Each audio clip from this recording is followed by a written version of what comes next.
Today we are going to discuss about the 14th chapter, Communication and Network Concepts.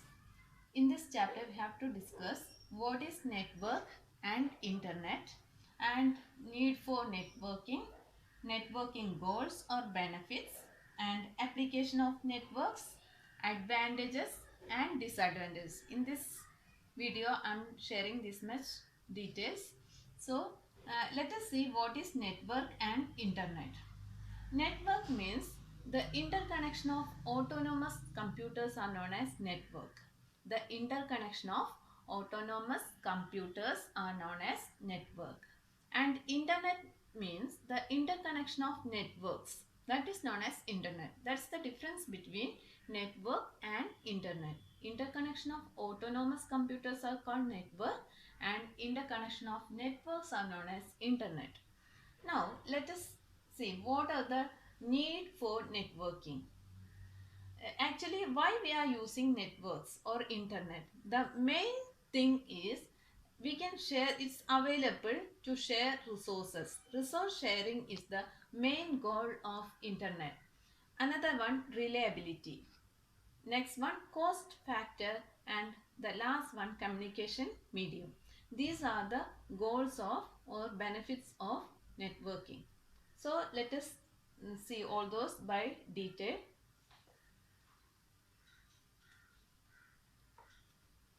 The network goals means it is available to share resources. That is, if you are sitting somewhere else in the world, also we can access and use data, peripherals and programs in anywhere and everywhere.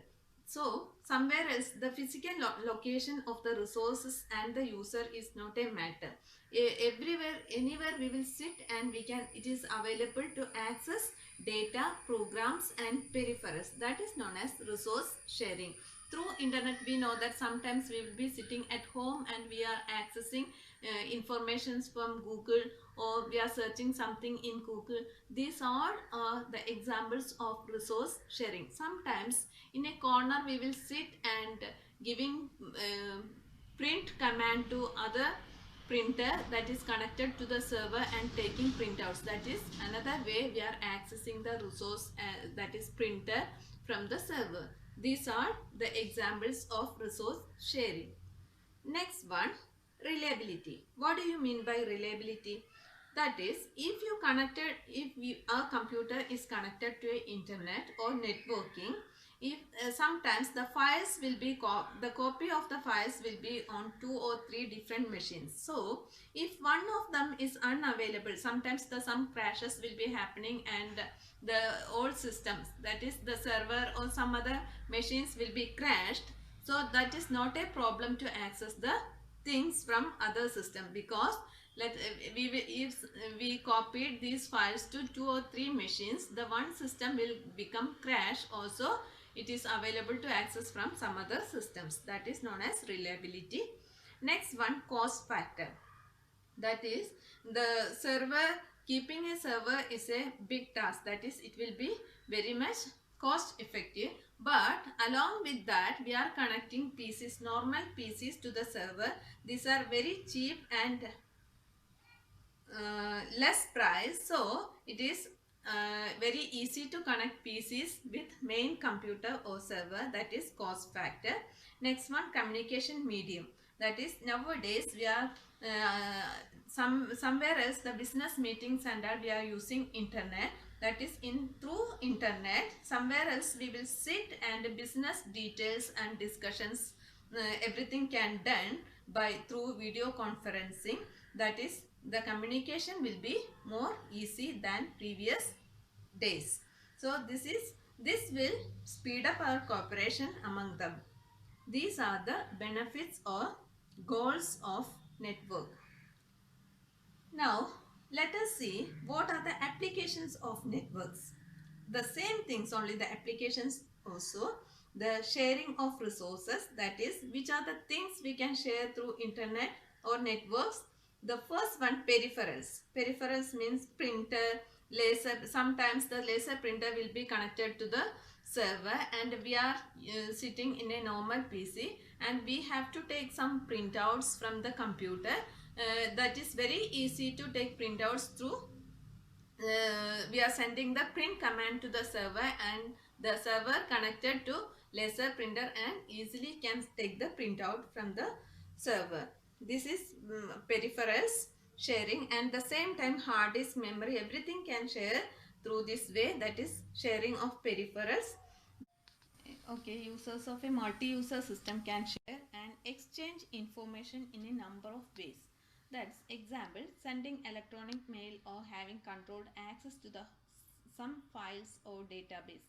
We know that we nowadays we can easily send informations through email, and this is users of a multi-user system can share and exchange information very quickly through this email system. The next one, in a traditional time sharing system, all control is performed centrally. So what will happen if the processor fails, or something will happen, or some system crashes will happen, the entire work will go down. But in the system, distributed system, the failure of one node should not have a domain effect on the rest. That is, something will happen to a system, never affect other systems, and we can continue our work with other system. That is another advantage of network.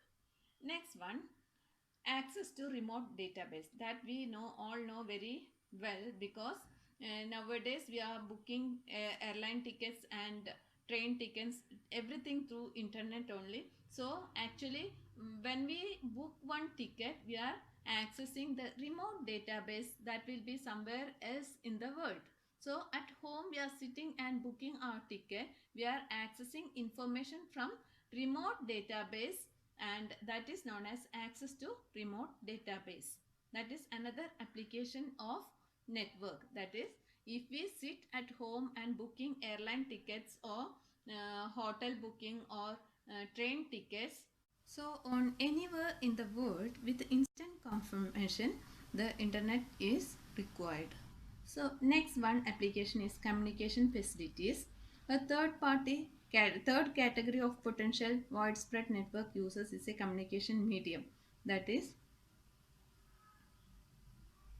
to send and receive electronic mail. So quickly we can send and receive the information from far places, and we can share pictures, videos, etc. through internet. These are the advantages of internet, that is communication facilities. Using computer network as a sophisticated communication system may reduce the amount of traveling done, that is sometimes, and saving energy. Sometimes somewhere else we will sit, and the managers or somebody will sit and doing video conference, they can meet their clients or their employees, so they can reduce their travels and they can save their energy. This is another application of internet. So now let us discuss about advantages and disadvantages. That is, the advantages are resource sharing, and can share sophisticated softwares and share storage. That is, nowadays we know that to store our images and videos we are using Google storage, and we can improve communication through email. These are the advantages of internet. And disadvantages, sophisticated and complex computers we have to use for these servers, etc.